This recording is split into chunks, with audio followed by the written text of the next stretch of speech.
अध्याय 32। अजय छड़ी। दुनिया खत्म हो गई थी तो फिर युद्ध क्यों नहीं रुका था? महल दहशत में खामोश क्यों नहीं हुआ था? हर योद्धा ने अपने हथियार नीचे क्यों नहीं फेंक दिए थे? हैरी का दिमाग बुरी तरह चकरा रहा था, बेकाबू होकर घूम रहा था। यह असंभव बात को स्वीकार नहीं कर पा रहा था, क्योंकि फ्रेड विजली मर नहीं सकता था। उसकी आंखों का सबूत झूठ था। तभी एक शरीर उस छेद में से आया जो स्कूल की एक तरफ की दीवार में हुए विस्फोट से बना था। शाप अंधेरे में उनकी तरफ उड़ने लगे, जो उनके पीछे की दीवार से टकराए। नीचे झुक जाओ, हैरी चिल्लाया जब और शाप उड़कर आने लगे। उसने और रॉन ने हरमाइनी को पकड़कर फर्श पर खींच लिया था, लेकिन पर्सी फ्रेड के शरीर पर लेटकर उसे और नुकसान से बचाने लगा। हैरी चिल्लाया, पर्सी चलो, हमें आगे बढ़ना है। लेकिन पर्सी ने इनकार में अपना सिर हिला दिया। पर्सी! हैरी ने रॉन के चेहरे पर जमी राख में आंसुओं के निशान देखे जब उसने अपने बड़े भाई के कंधे पकड़कर उसे खींचा, लेकिन पर्सी हिला तक नहीं। पर्सी, तुम उसके लिए कुछ नहीं कर सकते। हम अब। तभी हरमाइनी चीखी और हैरी पलटा। उसे यह पूछने की जरूरत नहीं पड़ी थी कि वह क्यों चिल्लाई थी। छोटी कार जितनी बड़ी एक दैत्यकार मकड़ी दीवार में हुए बड़े छेद में से अंदर घुसने की कोशिश कर रही थी। एरेगॉग का एक वंशज लड़ाई में शामिल हो गया था। रॉन और हैरी एक साथ चिल्लाए। उनके मंत्रों के कारण मकड़ी पीछे की तरफ उड़ गई। इसके पैर भयंकर तरीके से झटके खा रहे थे और यह अंधेरे में गायब हो गई। यह अपने दोस्तों को भी साथ लाई है, हैरी ने बाकी लोगों से कहा और दीवार के छेद में से महल के कोने को देखा। इमारत पर बहुत सी विशाल मकड़ियां चढ़ रही थीं। निश्चित रूप से अंधेरे जंगल में प्राणभक्षियों के पहुंचने के कारण वे यहाँ आई थीं। हैरी ने उन पर स्तब्धीकरण मंत्र मारे और सबसे आगे चलने वाली मकड़ी को उसके साथियों पर गिरा दिया, ताकि वे इमारत से लुढ़क जाएं और यहाँ से चली जाएं। तभी हैरी के सिर के ऊपर से कई शाप उड़ते हुए गए, इतने करीब से कि उनकी शक्ति से उसके बाल उड़ने लगे। चलो चलते हैं अभी। हैरी ने हरमाइनी को रॉन के साथ अपने आगे धकाया। फिर वो फ्रेड के शरीर को बांह के नीचे से पकड़ने के लिए झुका। पर्सी को एहसास हो गया कि हैरी क्या करने की कोशिश कर रहा है। उसने फ्रेड के शरीर पर अपनी पकड़ ढीली कर दी और मदद करने लगा। मैदान से उड़कर आते सांपों से बचने के लिए वे नीचे झुके रहे और फ्रेड को रास्ते से दूर खींच कर ले गए। यहाँ, हैरी ने कहा और उन्होंने फ्रेड की लाश एक कोने में रख दी, जहां पहले एक सूट ऑफ आर्मर खड़ा रहता था।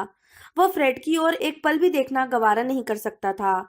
उसकी लाश की सुरक्षा को पक्का करने के बाद वह रॉन और हर्माइनी के पीछे पहुंच गया। मेल्फॉय और गॉयल गायब हो गए थे।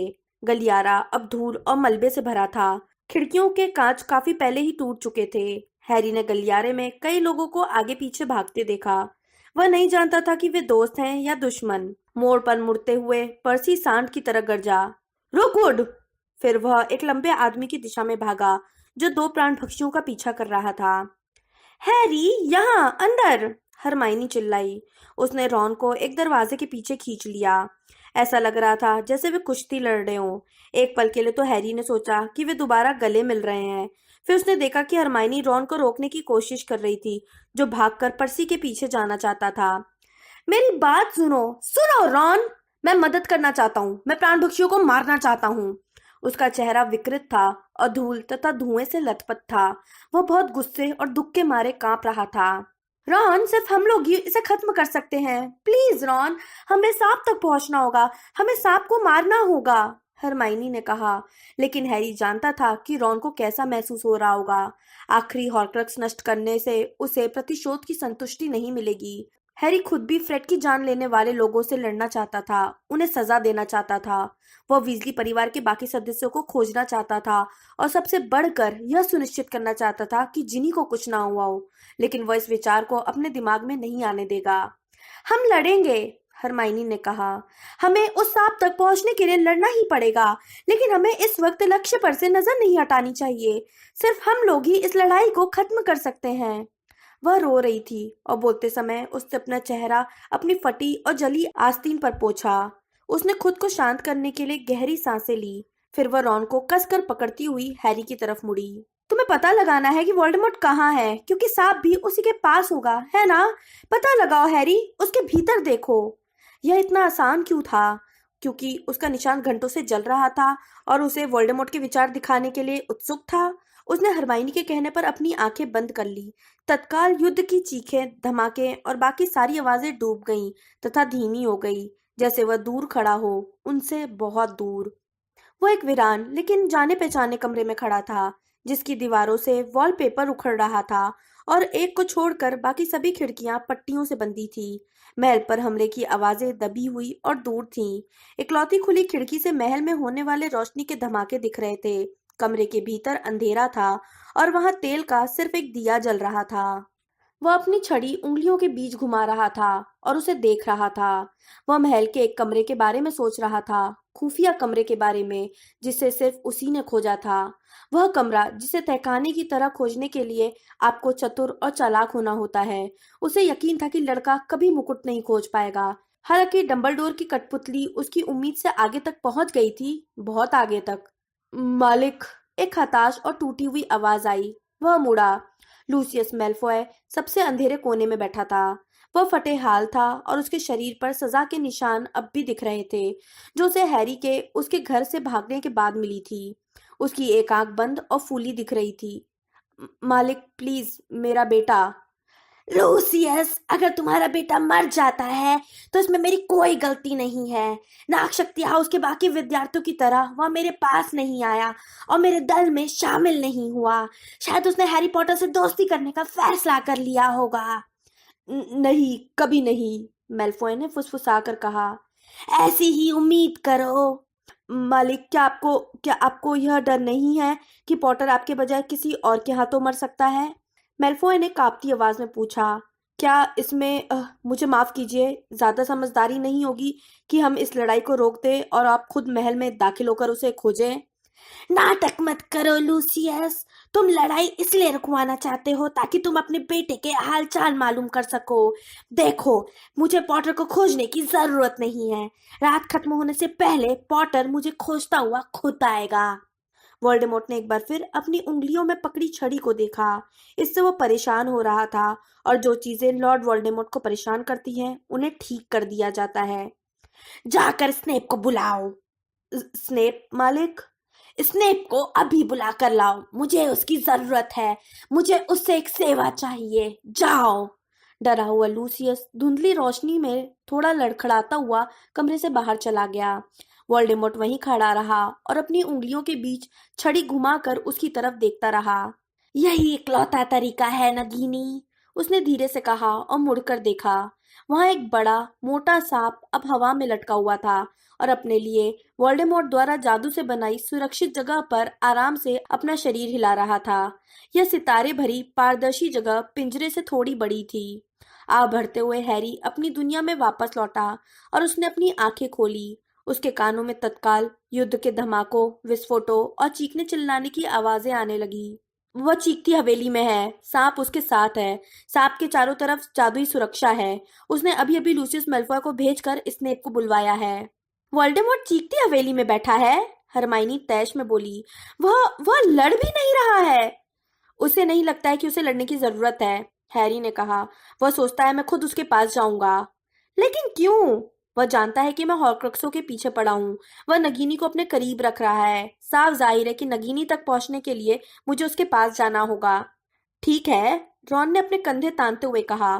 तो तुम मत जाओ, क्योंकि वह यही चाहता है। उसे इसकी उम्मीद है। तुम यहीं रुककर हरमाइनी को संभालो, मैं जाकर उसे संभालता हूँ। हैरी रॉन के आगे निकला। तुम दोनों यहीं रुको, मैं चौकी के नीचे जाता हूँ और फौरन लौटता हूँ। नहीं, हरमाइनी ने कहा। इसमें ज्यादा समझदारी लगती है कि मैं चोगा ओढ़ लूं और इसके बारे में सोचना भी मत, रॉन ने उससे गुर्रा कर कहा। हरमाइनी बोली। रॉन, मुझ में भी उतनी ही काबिलियत है। लेकिन इससे पहले कि हरमाइनी आगे कुछ कह पाए, सीढ़ियों के ऊपर की जिस दीवार दरी के पास वे खड़े थे वह फट गई। पॉटर!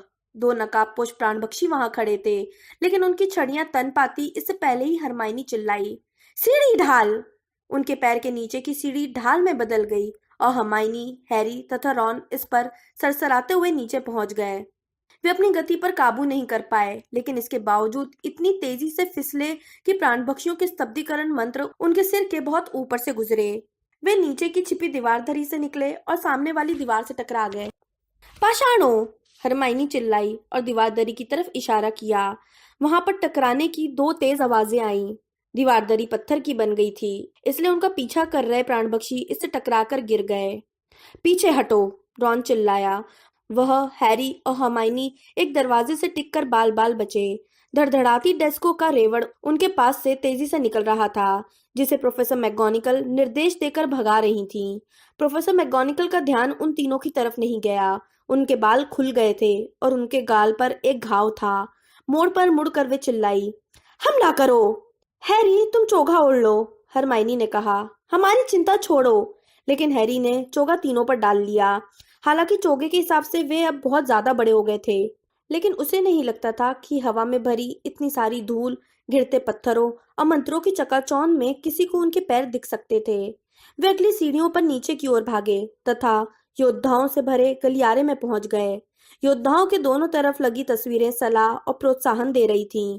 नकाब या बिना नकाब वाले प्राणभक्षी विद्यार्थियों और टीचरों से लड़ रहे थे। डीन ने एक छड़ी जीत ली थी और उससे डोलोहोव का सामना कर रहा था, जबकि पार्वती ट्रेवर्स के सामने थी। हैरी, रॉन और हर्माइनी ने तत्काल अपनी छड़ियां उठा ली।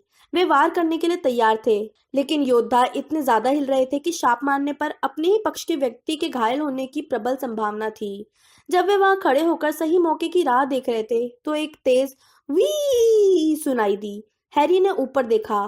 पीव्स उनके ऊपर उड़ रहा था और प्राणभक्षियों पर अलमकंद रस गिरा रहा था, जिनके सिर पर अचानक हरे कंद मोटे कीड़ों की तरह कसमसाने लगते थे। आह! मुट्ठी बंद हरे कंद रॉन के सिर से टकराए। कीचड़ जैसी हरी जड़ें बीच हवा में स्थिर दिखने लगी जब रॉन ने उन्हें झटकाने की कोशिश की। एक नकाबपोश प्राणपक्षी उधर इशारा करके चिल्लाया, कोई वहां पर अदृश्य है। प्राणपक्षी के ध्यान भटकने का पूरा फायदा उठाते हुए डीन ने उससे स्तब्धीकरण मंत्र मारकर गिरा दिया। डोलोहोव ने बदला लेने की कोशिश की, लेकिन पार्वती ने उस पर पूर्ण शरीर बंधन शाप मार दिया। आओ चलें, हैरी चिल्लाया। उसने, रॉन और हर्माइनी ने चोगे को अपने चारों ओर कसकर पकड़ा तथा तेजी से सिर झुकाकर योद्धाओं के बीच से भागने लगे। जमीन पर कई जगह स्नार्गल्स का रस जमा हो गया था, जिस पर थोड़े फिसलते हुए वह प्रवेश हॉल में जाने वाली संगमरमर की सीढ़ियों के ऊपर पहुंच गए। मैं ड्रेको मेल्फॉय हूँ, मैं ड्रेको हूँ, मैं तुम्हारी तरफ हूँ। ड्रेको सीढ़ियों के ऊपर एक नकाबपोश प्राणपक्षी से विनती कर रहा था। पास से गुजरते समय हैरी ने प्राणपक्षी को स्तब्ध कर दिया। जब मेल्फॉय मुस्कुराते हुए अपने रक्षक को देखने की कोशिश करने लगा तो रॉन ने चोगे के नीचे से उसे मुक्का मार दिया। मेल्फॉय पीछे की तरफ प्राणपक्षी के ऊपर गिर गया। उसके मुंह से खून निकल रहा था और वह पूरी तरह चकरा गया था। रॉन चिल्लाया, आज रात को दूसरी बार हमने तुम्हारी जान बचाई है, दोगले कहीं के। सीढ़ियों और हॉल में हर तरफ बहुत से योद्धा थे। जहां भी हैरी की नजर गई वहां उसे प्राणभक्षी नजर आए। याक्सले सामने वाले दरवाजे के पास फिल्टविक से लड़ रहा था। उनके ठीक पास एक नकाबपोश प्राणभक्षी किंग्सले से लड़ रहा था। विद्यार्थी हर दिशा में भाग रहे थे, जिनमें से कुछ अपने घायल दोस्तों को उठाकर या घसीट कर ले जा रहे थे। हैरी ने नकाबपोश प्राणभक्षी पर स्तब्धीकरण मंत्र मारा, लेकिन उसका निशाना चूक गया और यह नेविल पर पड़ते पड़ते बचा। नेविल न जाने कहां से जहरीले टेंटाकुला के ढेर को लहराता हुआ सामने आ गया था, जो सबसे करीब के प्राणपक्षी से लिपटकर उसे जकड़ने लगा। हैरी, रॉन और हर्माइनी तेजी से संगमरमर की सीढ़ियां उतरे। उनकी बाईं तरफ कांच टूटने की आवाज आई। हाउस पॉइंट का रिकॉर्ड रखने वाला नागशक्ति का अवरग्लास टूट गया था। उसके भीतर भरे पन्ने के रत्न पूरे फर्श पर बिखर गए, जिससे भागते समय लोग फिसलने और गिरने लगे। जब वे बाहर पहुंचे तो ऊपर की बालकनी से दो शरीर नीचे गिरे। तभी हॉल के भीतर एक हरी झलक दिखी। हैरी समझा कि चार पैरों वाला कोई जानवर एक गिरने वाले के शरीर में अपने दांत गड़ाने के लिए तेजी से जा रहा था। नहीं, हरमाइनी चीखी। उसकी छड़ी के कान फोड़ू धमाके से फेनेरिर ग्रेबेग लेवेंडर ब्राउन के हिलते शरीर से दूर फेंका गया। वह संगमरमर के जंगले से टकराया और खड़ा होने के लिए संघर्ष करने लगा। तभी एक सफेद चमक हुई और एक कड़ाक की आवाज आई। उसके सिर पर एक कांच की गेंद गिरी और वह जमीन पर लुढ़क कर बेहोश हो गया। मेरे पास और हैं, प्रोफेसर ट्रिलोनी ने जंगले के ऊपर से चीखते हुए कहा। किसको चाहिए, यहाँ आओ। और टेनिस सर्व करने जैसे अंदाज में उन्होंने अपने बैग में से कांच का एक और बड़ा गोला निकाल लिया और हवा में अपनी छड़ी लहराकर उसे खिड़की तोड़कर बाहर भेज दिया। उसी पल लकड़ी का भारी दरवाजा धमाके के साथ खुल गया। ढेर सारी दैत्याकार मकड़ियां प्रवेश हॉल में आ गई थीं। दहशत भरी चीखें हवा में तैरने लगी। सभी प्राणभक्षी और हॉगवर्ट्स के योद्धा तितर बितर हो गए। हरी और लाल रोशनी की लपटें आने वाली मकड़ियों के बीच उड़ी, जो सिहर कर पीछे हट गईं। उन्हें देखकर पहले से ज्यादा दहशत हो रही थी। हम बाहर कैसे निकलें? रॉन चीख पुकार के बीच चिल्लाया, लेकिन हैरी या हरमाइनी के जवाब देने से पहले ही किसी ने उन्हें धक्का कर एक तरफ हटा दिया। हैग्रिड सीढ़ियों के नीचे धड़धड़ाता हुआ उतर रहा था और अपने फूलों वाली गुलाबी छतरी लहरा रहा था।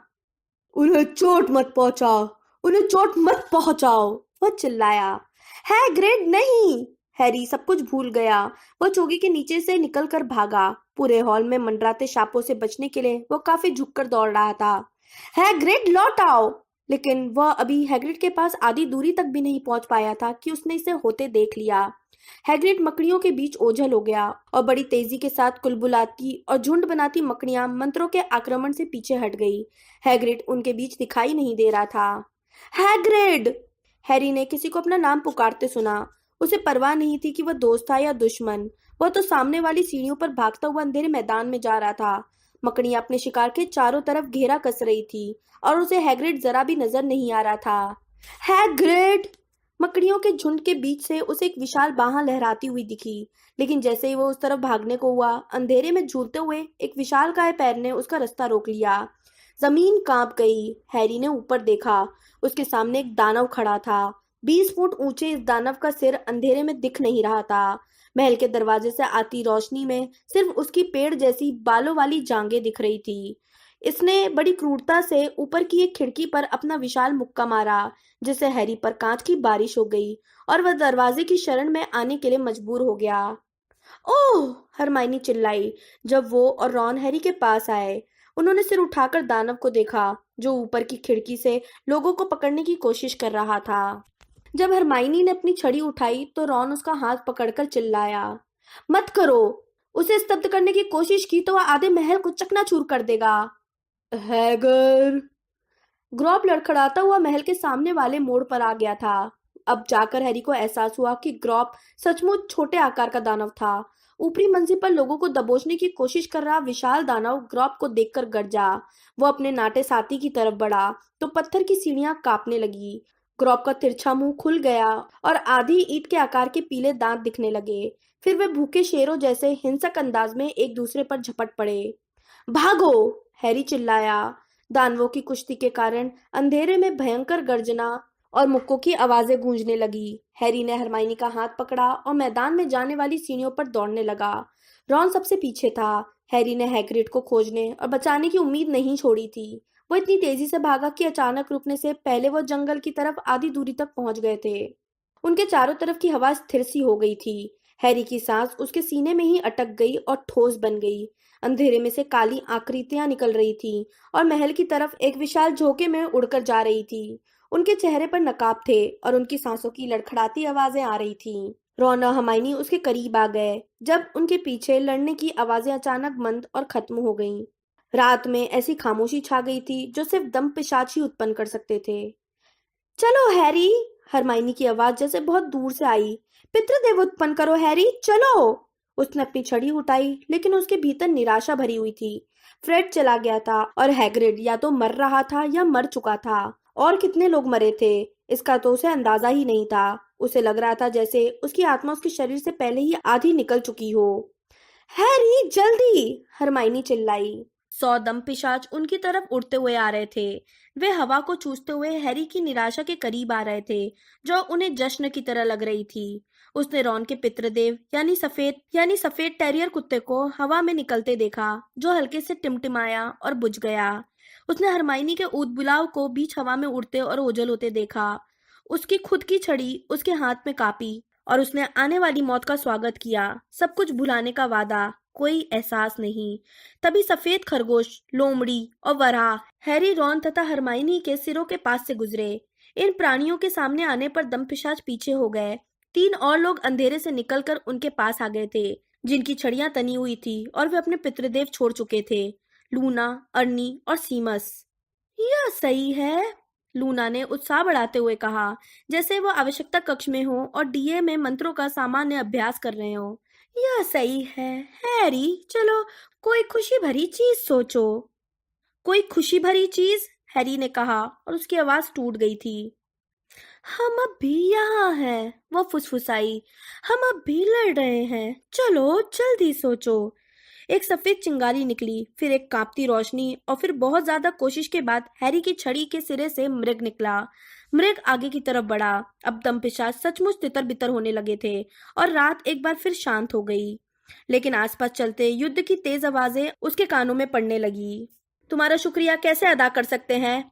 रॉन ने लूना, अर्नी और सीमस की ओर मुड़कर कांपती आवाज में कहा। तुमने अभी अभी हमारी जान। गर्जना और भूकंप जैसे हलचल के साथ जंगल की तरफ से एक और दानव बाहर निकला। वो एक लंबा मुद्गर लहरा रहा था, जो उन सभी से ज्यादा लंबा था। भागो! हैरी दोबारा चिल्लाया। बाकी लोगों को इस चेतावनी की जरूरत नहीं थी। वे सभी तितर बितर हो गए। यह अच्छा ही हुआ, क्योंकि अगले ही पल उस प्राणी का विशाल पैर ठीक उसी जगह पर पड़ा जहां वह खड़े थे।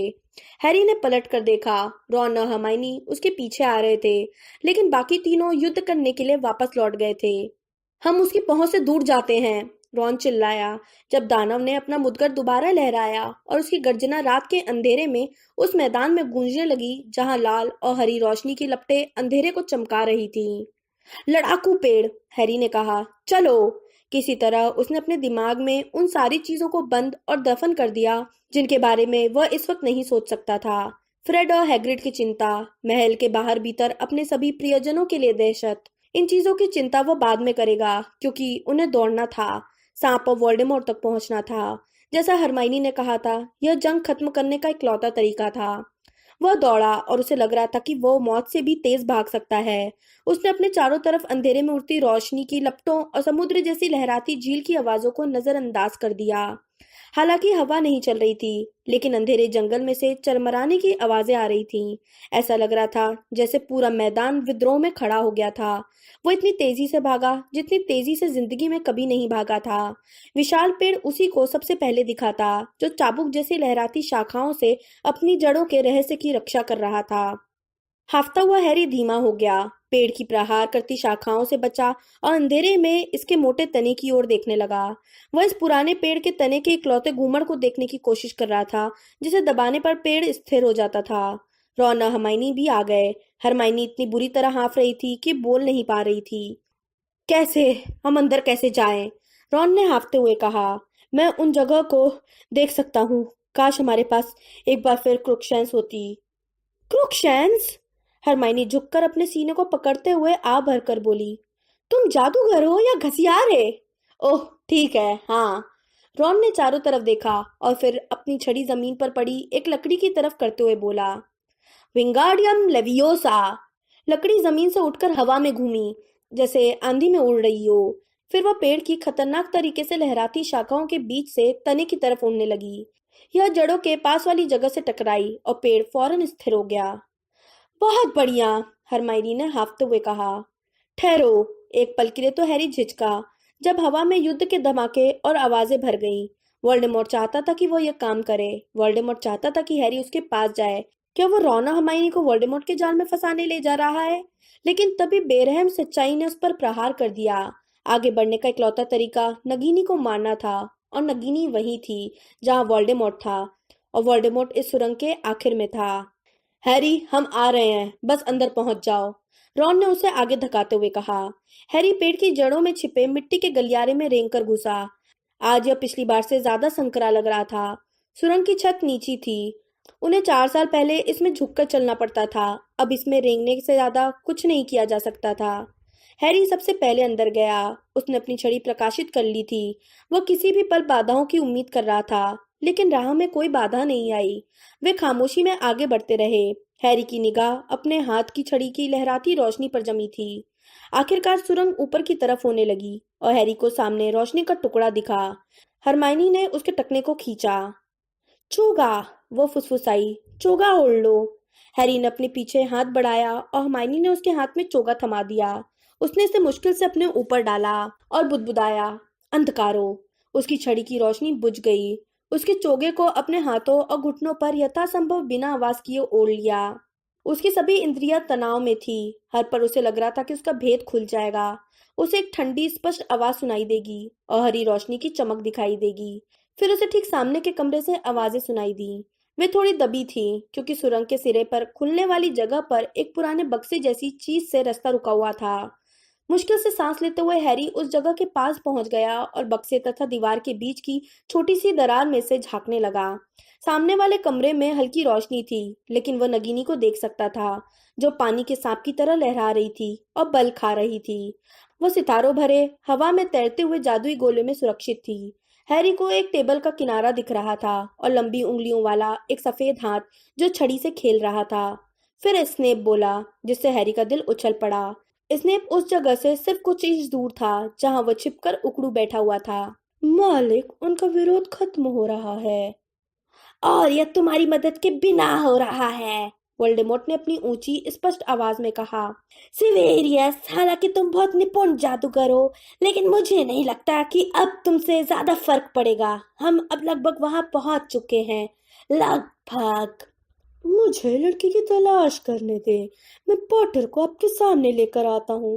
मैं जानता हूँ कि मैं उसे ला सकता हूँ, मालिक। प्लीज। स्नेप उस छेद के पास से चल कर गया और हैरी थोड़ा पीछे हट गया, लेकिन नगीनी पर आंखें जमाए रहा। वह कोई ऐसा मंत्र सोच रहा था जो नगीनी के चारों ओर के सुरक्षा कवच को भेद सके, लेकिन उसे ऐसा कोई मंत्र याद नहीं आया। अगर उसकी एक भी कोशिश असफल रही तो वोल्डेमॉर्ट को उसके छिपने की जगह का पता चल जाएगा। वोल्डेमॉर्ट उठकर खड़ा हुआ। हैरी अब उसे देख सकता था। वो उसकी लाल आंखों और उसके सांप जैसे चपटे चेहरे को देख सकता था। उसके चेहरे का पीलापन आधे अंधेरे में हल्का हल्का चमक रहा था। एक समस्या है सिविलियस, वोल्डेमॉर्ट ने धीरे से कहा। मालिक, स्नेप ने कहा। वोल्डेमॉर्ट ने अजय छड़ी उठाई और उसे किसी संगीत निर्देशक की छड़ी जितनी नजाकत से पकड़ा। यह मेरे लिए काम क्यों नहीं करती है सिवेरियस? खामोशी में हैरी ने कल्पना की कि उसे सांप की कुंडली बदलने पर हल्के से फुफकारने की आवाज आई थी, या फिर यह वोल्डेमॉर्ट की आह थी जो हवा में उड़ती हुई आई थी। मेरे मेरे मालिक, स्नेप ने सूनेपन से कहा। मैं समझा नहीं। आपने आपने इस छड़ी से असाधारण जादू किया है। नहीं, वोल्डेमॉर्ट बोला। मैंने अपना सामान्य जादू किया है। मैं असाधारण हूँ, लेकिन यह छड़ी नहीं है। इसने वे अद्भुत चमत्कारी काम नहीं किए हैं जिसका दावा किया जाता है। मुझे इस छड़ी और बरसों पहले ओलिवेंडर से मिली छड़ी में कोई फर्क महसूस नहीं होता है। वोल्डेमॉर्ट का अंदाज शांत था, लेकिन हैरी का निशान फड़क रहा था। उसके माथे का दर्द बढ़ रहा था और उसे एहसास था कि वोल्डेमॉर्ट अपने भीतर के प्रबल आवेश को काबू में रख रहा था। कोई फर्क नहीं, वोल्डेमॉर्ट ने दोबारा कहा। स्नेप कुछ नहीं बोला। हैरी उसका चेहरा नहीं देख पा रहा था। उसने सोचा कि क्या स्नेप ने खतरे को भांप लिया था। क्या वो अपने मालिक को तसल्ली देने के लिए सही शब्द खोजने की कोशिश कर रहा था। वोल्डेमॉर्ट कमरे में चारों तरफ टहलने लगा। चहलकदमी करते वक्त कुछ पलों के लिए वो हैरी को दिखाई नहीं दिया। वह उसी संयत अंदाज में बोल रहा था, हालांकि हैरी के भीतर दर्द और दहशत बढ़ रही थी। मैंने काफी समय तक सोचा है सिवेरियस, क्या तुम जानते हो मैंने तुम्हें युद्ध में से यहाँ क्यों बुलाया है? और एक पल के लिए हैरी को स्नेप की आकृति दिख गई। उसकी आंखें सम्मोहित पिंजरे में बल खाते सांप पर जमी थी। नहीं मालिक, मैं आपसे विनती करता हूँ कि आप मुझे लौटने दे। मैं पॉटर को पकड़ लाता हूँ। तुम भी लूसियस की तरह बोल रहे हो। तुम में से कोई भी पॉटर को उतनी अच्छी तरह नहीं समझता है जितनी अच्छी तरह मैं समझता हूँ। उसे खोजे जाने की जरूरत नहीं है। पॉटर खुद चलकर मेरे पास आएगा। मैं उसकी इस कमजोरी को जानता हूँ, उसकी भयंकर गलती। उसे इस बात से नफरत होगी कि उसके आसपास के लोग मर रहे हैं और यह सब उसी के कारण हो रहा है। वो इसे किसी भी कीमत पर रोकना चाहेगा। वो जरूर आएगा। लेकिन मेरे मालिक, हो सकता है दुर्घटनावश उसे आपके बजाय कोई और मार दे। मेरे प्राण बख्शियों को मैंने बिल्कुल स्पष्ट निर्देश दिए हैं। पॉटर को जिंदा पकड़ना है। उसके दोस्तों को मार डालो, जितने ज्यादा मार सको उतना ही अच्छा है, लेकिन उसे मत मारना। लेकिन सिविरियस, मैं तुमसे हैरी पॉटर के बारे में नहीं, बल्कि तुम्हारे बारे में बात करना चाहता था। तुम मेरे लिए काफी मूल्यवान रहे हो, बहुत मूल्यवान। मालिक जानते हैं कि मैं सिर्फ उनकी सेवा करना चाहता हूँ, लेकिन मुझे जाकर लड़के को पकड़ने दे मालिक। मैं उसे आपके पास लेकर आता हूँ। मैं जानता हूँ कि मैं ये काम कर सकता हूँ। मैंने तुमसे कहा ना, नहीं। वोल्डेमॉर्ट ने कहा, और जब वो मुड़ा तो हैरी को उसकी आंखों में लाल चमक दिखाई दी। सांप के सरकने की तरह उसका चोगा लहराया और उसे अपने जलते निशान में वोल्डेमॉर्ट की अधीरता महसूस हुई। सिवेरियस, इस पल मेरी चिंता यह है कि आखिरकार जब उस लड़के से मेरा सामना होगा तो क्या होगा। मालिक, इस बारे में तो कोई सवाल ही नहीं उठता है, निश्चित रूप से। लेकिन एक सवाल है सिवेरियस, वह सवाल यह है। वोल्डेमॉर्ट रुका और हैरी ने उसे एक बार फिर साफ देखा जब उसने अजय छड़ी को अपने सफेद उंगलियों में घुमाया और स्नेप की तरफ घूरा। मैंने जिन 2 छड़ियों का इस्तेमाल किया है वे हैरी पॉटर पर तानते ही नाकामयाब क्यों हो गई थी? मैं मैं इसका जवाब नहीं दे सकता मेरे मालिक। नहीं क्या? गुस्सा भाले की तरह हैरी के सिर से इधर उधर भागने लगा। उसने अपनी मुट्ठी अपने मुंह में भर ली ताकि दर्द से चिल्लाने न लगे। उसने अपनी आंखें बंद कर लीं और अचानक वोल्डेमॉर्ट बन गया तथा स्नेप के पीले चेहरे को देख रहा था। मेरी सदाबहार लकड़ी की छड़ी ने मेरे हर आदेश का पालन किया सिवेरियस, सिवाय हैरी पॉटर को मारने के। 2 बार यह नाकामयाब रही। ओलिवंडर ने यातना देने के बाद जुड़वा मूल तत्वों के बारे में बताया और मुझे किसी दूसरे जादूगर की छड़ी का इस्तेमाल करने की सलाह दी। मैंने ऐसा ही किया, लेकिन पॉटर की छड़ी के सामने आते ही लूसियस की छड़ी टूट गई। मैं इसका कोई कारण नहीं बता सकता मालिक। स्नेप अब वोल्डेमॉर्ट की तरफ नहीं देख रहा था। उसकी काली आंखें अब भी बल खाते सांप पर जमी थी जो अपने सुरक्षात्मक गोले में था। मैंने तीसरी छड़ी को खोजा सिवेरियस, अजय छड़ी, किस्मत की छड़ी, मृत्यु की छड़ी। मैंने इसे इसके पुराने मालिक से ले लिया। मैंने इसे एल्बस डंबलडोर की कब्र में से ले लिया। अब स्नेप ने वोल्डेमॉर्ट की तरफ देखा। स्नेप का चेहरा मौत के मुखौटे की तरह था। यह संगमरमर जैसा सफेद और इतना स्थिर था कि जब वह बोला तो यह देखकर सदमा लगने लगा कि उन सूनी आंखों के पीछे कोई जिंदा था। मेरे मालिक, मुझे लड़के के पास जाने दें। इस लंबी रात में जब मैं जीत की कगार पर हूँ, मैंने यहाँ बैठकर काफी सोचा है, वोल्डेमॉर्ट ने कहा और उसकी आवाज अब फुसफुसाहट में बदल गई थी। काफी सोचा है कि अजय छड़ी इस तरह काम क्यों नहीं कर रही है जैसे कि इसकी शोहरत है। ऐसा माना जाता है कि यह अपने सही मालिक के लिए चमत्कारी काम करती है, फिर यह मेरे लिए काम क्यों नहीं कर रही है? मुझे लगता है कि अब मुझे इसका जवाब मिल गया है। स्नेप कुछ नहीं बोला। शायद तुम ये बात पहले से ही जानते हो सिवेरियस। आखिर तुम काफी चतुर और समझदार हो। तुम एक अच्छे और वफादार सेवक थे। जो होने वाला है उसके लिए मुझे सचमुच अफसोस है मालिक। सिवेरियस, अजय छड़ी सही तरीके से मेरी सेवा इसलिए नहीं कर सकती है क्योंकि मैं इसका सच्चा मालिक नहीं हूँ। अजय छड़ी उस जादूगर की होती है जो इसके पिछले मालिक को मारता है। तुमने एल्बस डंबलडोर को मारा था। सिवेरियस, जब तक तुम जिंदा रहोगे तब तक अजय छड़ी कभी भी सही मायने में मेरी नहीं हो सकती। मेरे मालिक, इसने अपनी छड़ी ऊपर करते हुए प्रतिरोध किया। इसके अलावा और कोई चारा नहीं है, वोल्डेमॉर्ट ने कहा। मुझे छड़ी का मालिक बनना ही होगा सिवेरियस। पहले छड़ी को जीतूंगा, फिर पॉटर को जीतूंगा। वोल्डेमॉर्ट ने अजय छड़ी हवा में लहराई। स्नेप को कुछ नहीं हुआ और उसने एक पल के लिए सोचा कि उसे माफ कर दिया गया है, लेकिन तभी वोल्डेमॉर्ट का इरादा स्पष्ट हो गया। नगीने का पिंजरा हवा में लुढ़क रहा था और इससे पहले कि स्नेप चिल्लाने से ज्यादा कुछ कर पाए, उसका सिर और कंधे पिंजरे में बंद हो गए थे।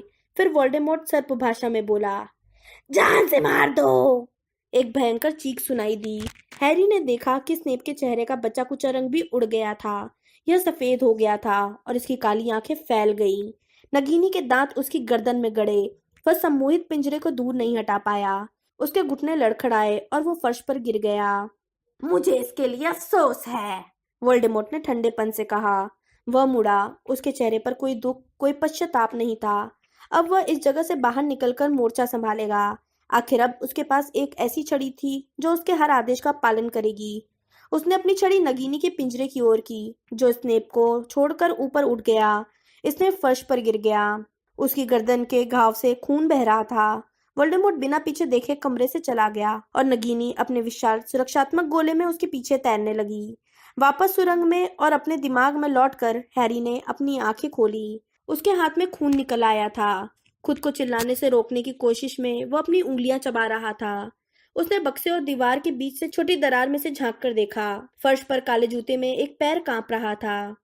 हैरी, हरमाइनी उसके पीछे धीरे से बोली, लेकिन वो पहले ही उस बक्से पर अपनी छड़ी तान चुका था जो रास्ता रोके हुए था। बक्सा हवा से 1 इंच उठा और खामोशी से एक तरफ हो गया। हैरी जितनी खामोशी से हो सकता था बगैर आवाज किए कमरे में पहुंच गया। हैरी नहीं जानता था कि वैसा क्यों कर रहा था और मरते हुए आदमी के पास क्यों जा रहा था। उसे नहीं मालूम था कि उसे कैसा महसूस हुआ जब उसने स्नेप के सफेद चेहरे को देखा। स्नेप की उंगलियां उसकी गर्दन के घाव से बहते खून को रोकने की कोशिश कर रही थी। हैरी ने अदृश्य चोगा उतार दिया और उस आदमी की तरफ देखा जिससे वह नफरत करता था। स्नेप की चौड़ी होती काली आंखें हैरी पर पड़ी और उसने बोलने की कोशिश की। हैरी उसके ऊपर झुका और स्नेप ने उसके दुशाले के सामने वाले हिस्से को पकड़कर उसे करीब खींचा। स्नेप के गले में से एक भयंकर कर्कश आवाज निकली, इससे ले लो, इसे ले लो। स्नेप के शरीर से खून के अलावा भी कुछ रिस रहा था, चांदी जैसा नीला, न गैस न द्रव।